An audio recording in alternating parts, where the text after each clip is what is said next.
Martha, Martha, as long as you were doing what you're doing and walking all across us while we're talking,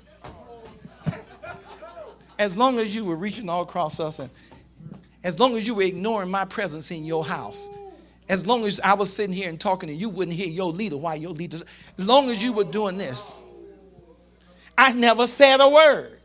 But I got to say something now because you're pulling somebody else in. You can serve him like you want to serve him. And he didn't bother. And that's what some of us don't know. Some people will not say anything to you long as you just you. But when you go to start telling them, get Martha up and make her stop, and she's chosen the best part, oh, I felt, God, thank you. God says some of you had the best part, and somebody told you something that pulled you from the part. You had the part. Because one thing I did not read in that Bible is that Mary started moving when she started talking. Mary said, well, I guess I got to go now because she's saying she was still at the feet of Jesus. And Jesus told her, this won't be taken from her. Now, one thing I didn't see in this Bible is it ends on one thing is needful. Mary has chosen that part. It shall not be taken away from her. That's how the story ends. It does not end with Martha's response.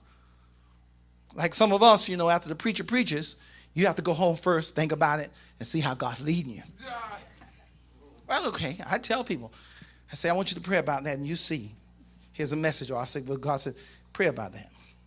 Let's see what's going to happen. This is how the story goes on.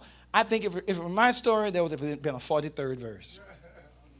And Henry sat down at the feet of Jesus and let the grits burn.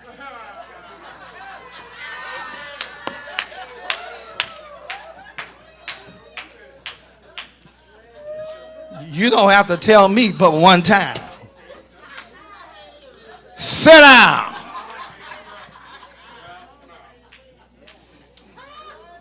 And there's some of us, you're so busy, you want to do something for God that somebody can pull you away from God, trying to do what you think they think is God.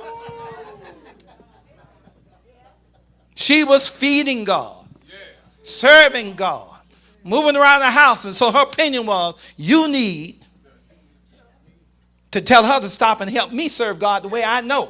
And Jesus saying, she's already chosen the best part. Why I'm going to stop a good church member from what they're doing? And you're trying to find directions. They ask me, how do you set up these meetings? I know how to do that. I've been telling you all that for a long time. How many people actually come and say? Like I told my student, one of my students stood up and I said, oh, she asked a certain question. And I said, well, you wouldn't ask that question that way. And I said, and you wouldn't send an email on that. I said, you wouldn't write a letter on that. Because when you do that, what you're doing, you catch people in the attitude that they're in, and you cannot read their countenance.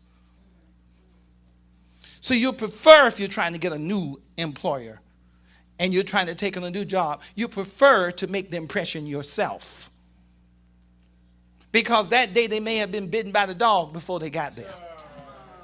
And what you start talking about in your letter, I'm just a loving person. I love and I have my dog such and such and such. And you said that and they don't want to hear nothing about a dog.